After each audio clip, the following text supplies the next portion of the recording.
Hello, my name is Jose Berumen. I am a teacher, human being, first and foremost. I've been personally affected by what's happening around our country, the deportations and immigration rates that are completely out of control, in my opinion. They're destabilizing millions of lives. We're attacking the most vulnerable population in our country currently, which is people that are here without status, and we've criminalized them just for existing in this country. We've, as a country, have began this prosecution of them without due process, without regard for human decency. And as a result, people are rising up, taking to the streets, protesting, resisting in many ways, and calling out some of the injustices, calling out some of just the wrongness of everything that's happening. So something that caught my eye recently was an Instagram video of a protester in Los Angeles, and I'll just describe it for you, and then we'll watch the video. It was a man in red against everything. That's kind of the way I imagined it, but it was an elderly man in a red sweater confronting mounted LAPD officers, those officers on those horses. Um, there was a protest crowd, there was an officer, they were all in riot gear, and basically this unarmed, like older man just approaches these mounted police officers. And to me, when I saw it, it was just so powerful. I mean, I'm someone who loves film, who loves art, and it just stood out to me as this piece of art. Um, and so I wanted to break down the video. I wanted to break down the video and the different symbols, because I think there's symbols in everything in life. If we look hard enough, we can reach and take them. And it's not about overly analyzing something, even though that's what we're gonna do.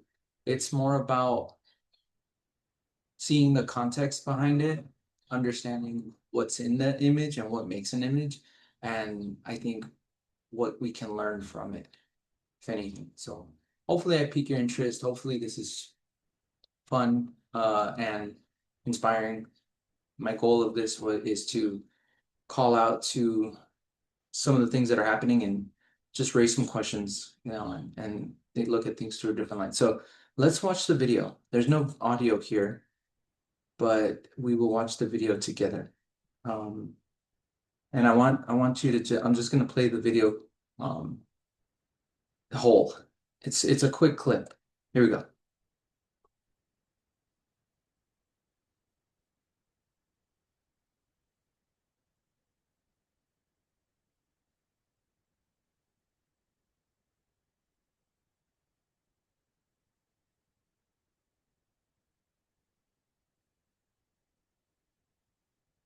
Plays again.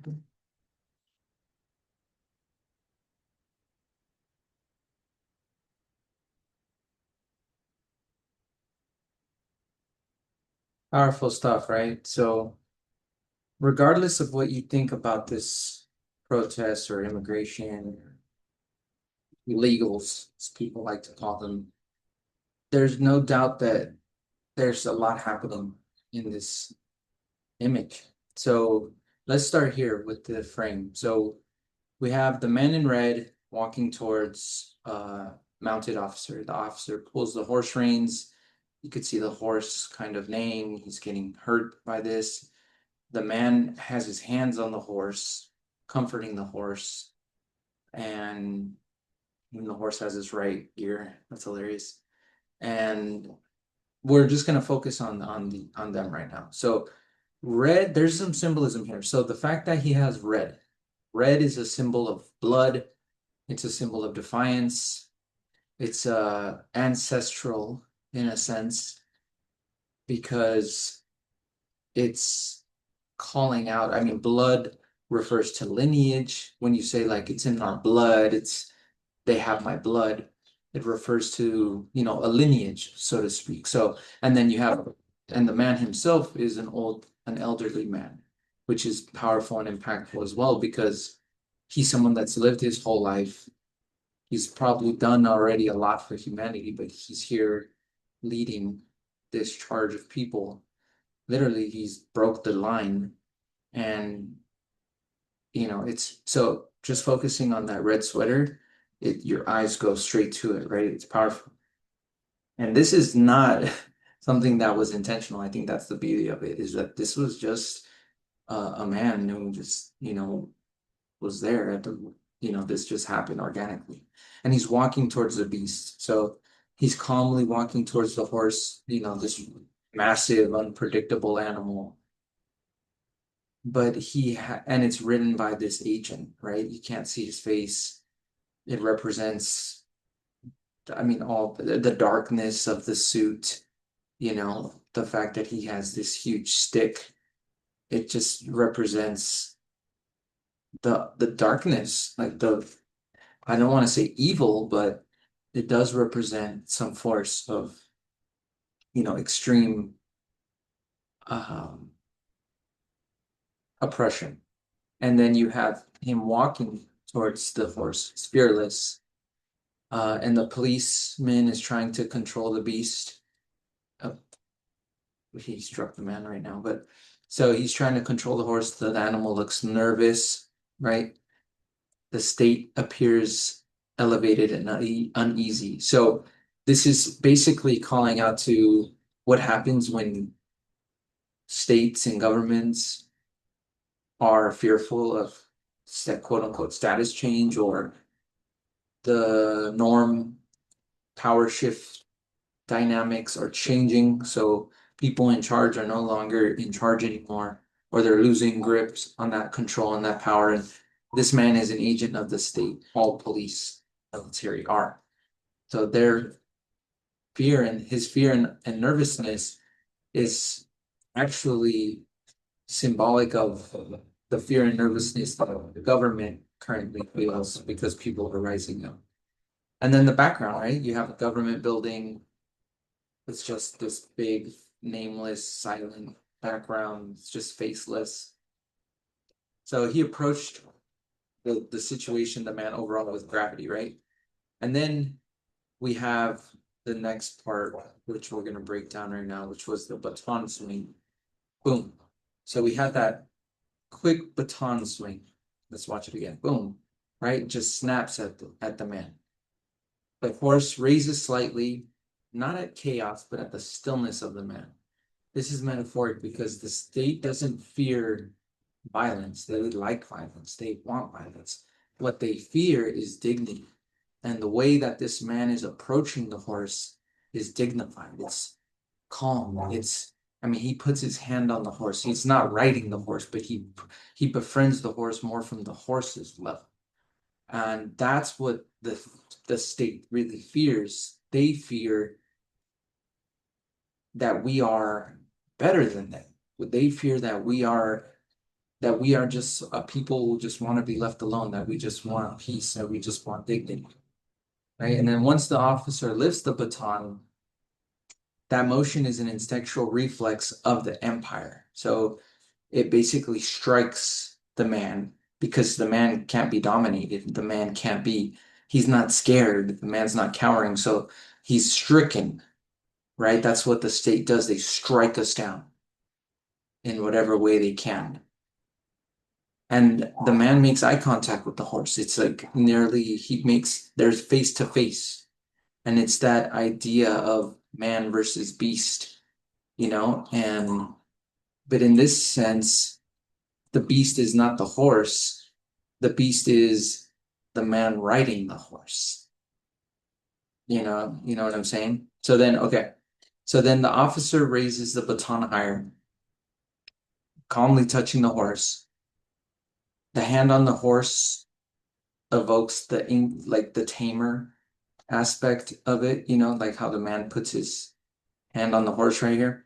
That reflects, there's ancient myths of taming animals, of ancient myths of like Daniel and the lion's den, or I'm thinking of all of our cultures have these myths of like men who have faced beasts and overcome them, not talking about the Trump brothers going and killing innocent lions. I'm talking about like people who actually dominated animals. It's this idea of being able to bring peace to something.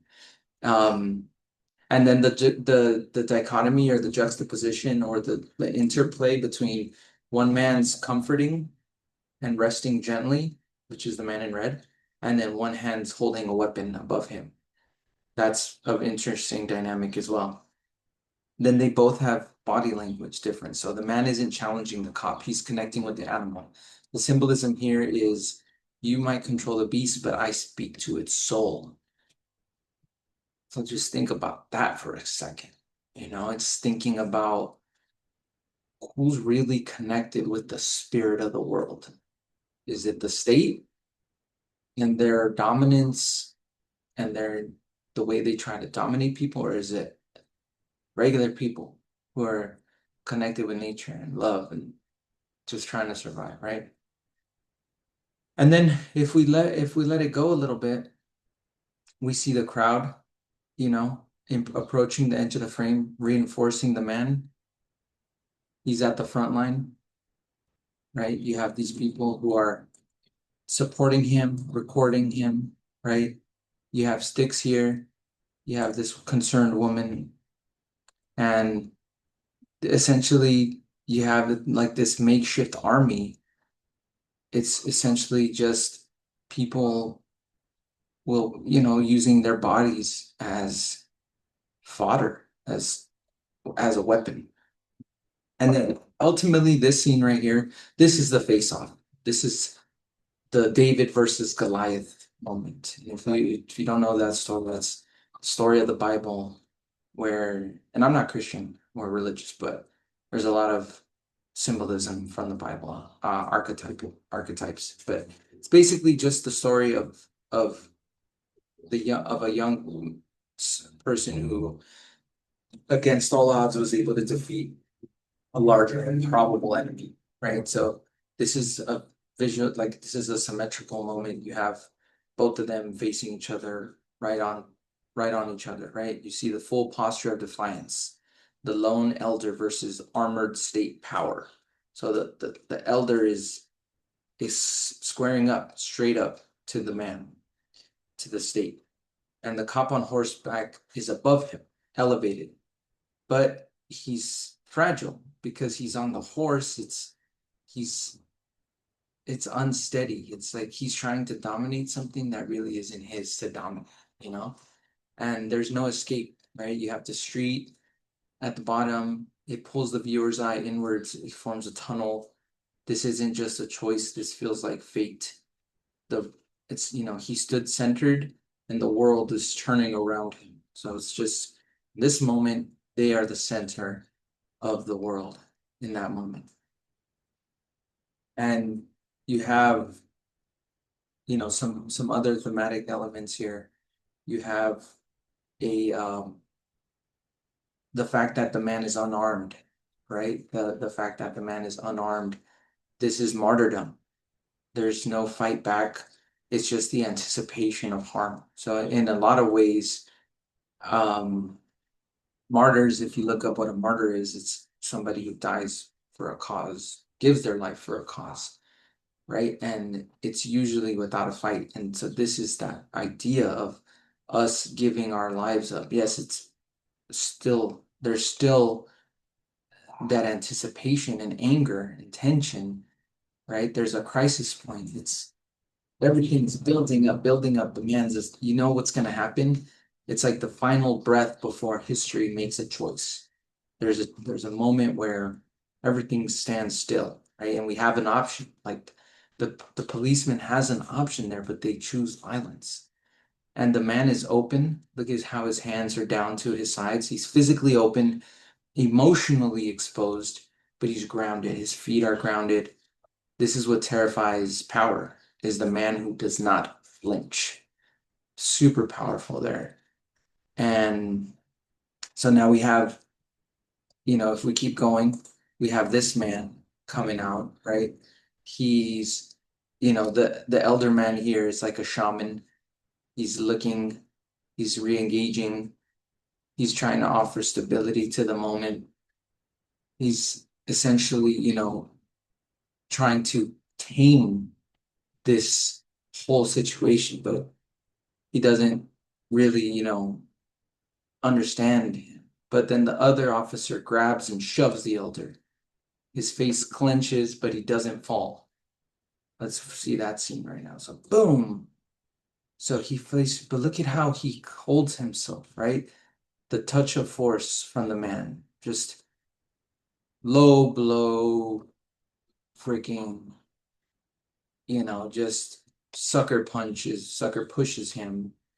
The man's face is painful, defiant, but there's no retreat. Look at him.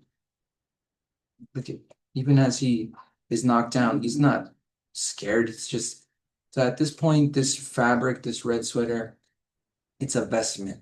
It's basically it's an idea that's the idea that this, you know, this man right here, the one that pushes him, is like in denial of his own humanity. So to speak. It's like there's the state aggression, it's inevitable, it seems inevitable. Um, and this man pushing him, it evokes that choice was taken away from him a long time. He decided to work for this military, kind of thing. So, and then the other thing I wanted to break down is this bright green weapon. It's like bullet launcher. Um, the elder, so the officer is pointing this green weapon. I've never, why is it neon green? It's so weird. Anyways, it symbolizes modern militarization. It looks futuristic, jarring. It stands in contrast to this whole scene. It's like this sci-fi tool aimed at a man who belongs to the earth. It's almost like a bug zapper or one of those X-ray guns from cartoon shows, the color contrast, the red versus the neon green, it's like life versus artificial violence in a way, right? Life is that I just that life blood red versus this sci-fi green almost. And the phone's recording, right? You have all the people recording the scene, protests, the memory being stored. This will not disappear. This evokes mankind's memory, humankind's memory, and how we are desperate to note everything and jot everything down and work towards like really being a collective um force. So I'm gonna stop the share here. Um so that's what I have. So ultimately we have various themes. So we have elderhood, which is the fact that the man is an elderly person. That evokes ancestors, ancestral wisdom, sacrifice, memory.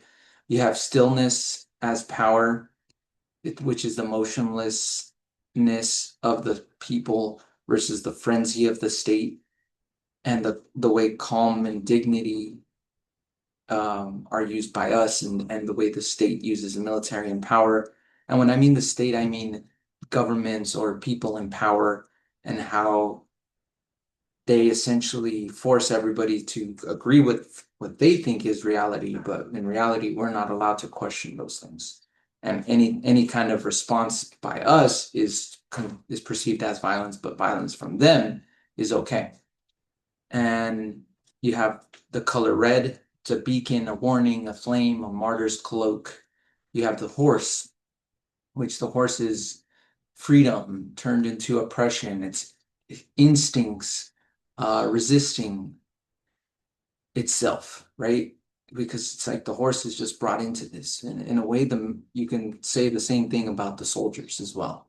You have militarized police, fragile authority dressed as an unstoppable force, right? You have the way the men are frenzied and scared and frantic. It really calls out to the franticness of the government and how they're losing control. The crowd as these silent witnesses, their cameras are shields, their memory, the memory that they're capturing and forming is our weapon. And essentially just it reenacts many times of history. You know, you can look at the Selma protests during the civil rights. You can look at the Standing Rock protests, the Occupy movement, you know, the movements for Palestine, the protests for Palestine. You can look at the the one that draws a lot of parallels is the Tank Man. That's a big one. And all of these have that idea in common of men standing up against oppression, men standing up against everything, the powers, the structure, everything. You know, when we have nothing, when people have nothing, they'll literally put their bodies on the line, right? So that's what I have. Let me know if if you saw some things that I didn't, or that, you know, that I might have missed. I think it's such a beautiful piece. I'm gonna add like an image at the end of this video that includes some artwork that I rendered with ChatGPT. And just a heads up, like I did after jotting all my ideas down, I did run the photo through ChatGPT and it gave me some more ideas to think about. But most of these ideas, like I had already kind of came up with concepts in my mind, but it's okay to use ChatGPT to get ideas. We still are humans and we still have to process it, right? Overall, I think this image is a testament to standing up to power. You know, I think about that quote from Emiliano Zapata that says, I'd rather die, I forget how it goes, but he says, I'd rather die on my feet than live on my knees. Um, I'd rather die on my feet than live on my knees. So it's that idea of standing up against injustice. It's that idea of standing up to the things that don't feel right. It's the idea that one man has power, that one man can change the world, one woman can change the world, and that this moment in time, it's a collective moment in time. What happens an injustice to one person is an injustice to everyone. So what do you think? Would you do the same in his situation? Would you stand like him, the man in red versus everything? Something to think about. Thank you for watching this. I hope you enjoyed it. See you on the next breakdown. Put thoughts and comments everywhere. Bye.